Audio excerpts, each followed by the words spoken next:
การอยู่ทางหูก็สดพอดีรู้มีรักอาเป็นผู้อื่นก็กลับโลกซ้ำวันนี้ยังรักการอยู่ทางหูก็ชื่นก็ชามกลับเป็นทางทางหายระกำหัวใจวันนี้อาจเลิกรักกันรุ่งอีกวันอาจรักใหม่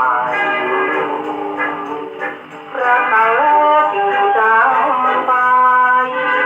ต่างก็ให้รักกัน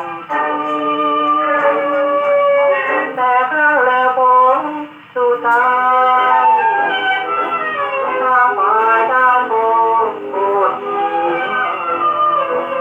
ต่างก็ไม่รักกันจริง